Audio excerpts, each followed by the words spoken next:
Manifesto చూస్తే that is Jagan అన్నట్టు ఉంది అన్నది ఇప్పుడు వైఎస్ఆర్సీపీ ప్రధానంగా చేసుకుంటున్నటువంటి ప్రచారం.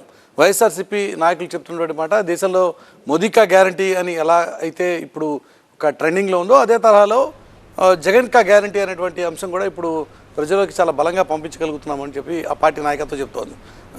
ఇంతకుముందు ఆల్రెడీ పుల్లారావు గారు మీరు చెప్తున్నటువంటి మాట అదే, జగన్ ఆ మేరకు నమ్మకాన్ని కలిగించగలిగాడు ఈ మేనిఫెస్టోతో అంటే ఓ జర్నలిస్ట్గా మీ అబ్జర్వేషన్?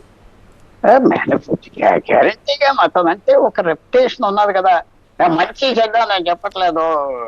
ఆయన మంచి చెప్తే అది కొంచెం వరకు మొండిగా అనుకోండి, ఇన్ఫ్లెక్సిబుల్ గాను చేస్తూ ఉంటాడు అని రెప్యుటేషన్ వచ్చింది కదా.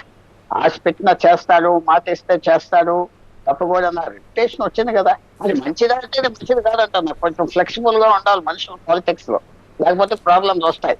ఎవరు ఇష్టం వచ్చింది నీకు టికెట్ ఇస్తానని మన తర్వాత ఆఖరి యూస్లెస్ క్యాండిడేట్ అయితే తప్పకుండా రెప్యుటేషన్. ఈవేళ నేను మిగతా వాళ్ళని తప్పు మోడీకి గ్యారెంటీ అని, మోడీకి గ్యారెంటీ అంటే మీరు చెప్పండి ఏదో సీనియర్ మోస్ట్ మ్యాన్ ఎవరికి చెప్పుకుంటే చెప్పింది, కానీ మోడీ అమ్మాడు అది అని ఒక రెప్యుటేషన్ వచ్చింది కదా.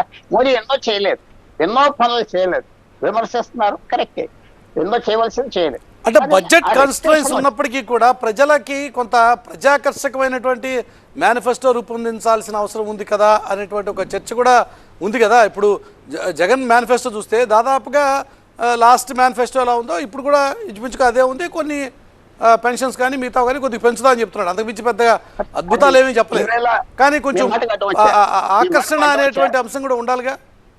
మీకు వచ్చిన మాటకు అడ్డం వచ్చా, గ్యారెంటీలో ఎవరు స్టార్ట్ చేశారు? కాంగ్రెస్ పార్టీ కర్ణాటకలో చేశారు. ఆ గవర్నమెంట్ దాని గురించి వచ్చింది అన్నారు, కానీ అది నిజం కాదు. ఆ గవర్నమెంట్ బీజేపీ పోవాల్సిన టైం వచ్చింది, పోయింది. కేసీఆర్ కొంచెం ఓడిపోయి అన్పాపులర్ అవ్వదు, రేవంత్ రెడ్డి కాదు, అది గ్యారెంటీ. అక్కడి నుంచి వచ్చాక వీళ్ళు బీజేపీ కూడా ఇంట్రడ్యూస్ చేశారు. మేనిఫెస్టో ఇంపార్టెన్స్ ఎంత అనుకుంటున్నా అంత ఇంపార్టెన్స్ కాదు, మనిషి ఇంపార్టెంట్. అందరూ చదవరు కదా, కొన్ని చేయగలుగుతాం, చేయలేకపోతాం, దారిలో ఎన్నో యాక్సిడెంట్స్ అవుతాయి, అన్ని చేయలేకపోతాం, కుదరదు, అది వాళ్ళందరికి తెలుసు. సో ఆ క్రెడిబిలిటీ ఉందా లేదా ఓకే ఆయనకి నాగభూషణ్ గారు, ఆ క్రెడిబిలిటీ సంపాదించుకున్నాడు కదా జగన్ అన్నదే ఈరోజు విశ్లేషకులు కావచ్చు, లేకపోతే వైఎస్ఆర్సీపీకి సంబంధించిన నాయకులు కావచ్చు చెప్తున్నటువంటి మాట. నాగభూషణ్ గారు ఒక్క మాట మేము పర్మిషన్ తో ముఖ్యమంత్రి అయినప్పుడు 2 రూపాయలు ఏదో బియ్యం అందరికి ఇస్తాం అన్నాడు కదా. ఎవరు ఇది కాదు మరి పదవుదంటే చేయించాడు కదా.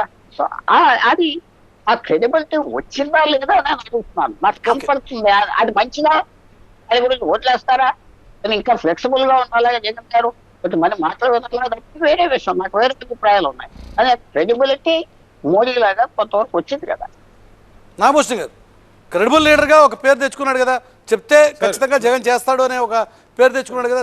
దాని ప్రభావం ఖచ్చితంగా ఈ మేనిఫెస్టో రిలీజ్ మీద, జగన్ మాట మీద ఒక పడదంటారా నాగభూషణ్ గారు ప్రత్యర్థి పార్టీగా? మీ సార్ నాకు పుల్లారావు గారు అంటే చాలా రెస్పెక్ట్ సార్, ఎందుకంటే ఆయన బాగా అనాలిసిస్ చేస్తారు, ఎవరిని లీడ్ తీసుకోండి. కానీ ఇవాళ నక్కకి నాగలోకానికి ఉన్న తేడా మోడీ గారికి ఉన్న జగన్ గారికి పోలిస్తున్నారని నాకు బాధేసింది కొంచెం. ఎందుకంటే అసలు మోడీ గారు దేశంలో డెవలప్మెంట్ విషయంలో ఎక్కడ కాంప్రమైజ్ కాకుండా తీసుకొచ్చిన కాదు అంటే నేను ఎందుకు చెప్తున్నానండి సార్, డెవలప్మెంట్ చేస్తూ సంక్షేమ పథకాలను చేస్తున్నారు, 2 కళ్ళులాగా రైలు పట్టాలకు పరిగెత్తిస్తూ ఉన్నారు.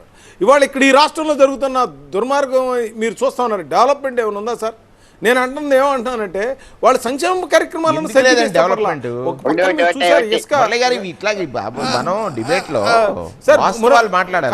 డెవలప్మెంట్ అది కాదు సార్. డెవలప్మెంట్ సార్ మీరు కాదు, నేను అదే చెబుతున్నా సార్. నేను కాదండి, విశాఖపట్నం వచ్చి ప్రధానమంత్రి గారు పొగిడింది ఎవరిని? జగన్ గారిని కదా.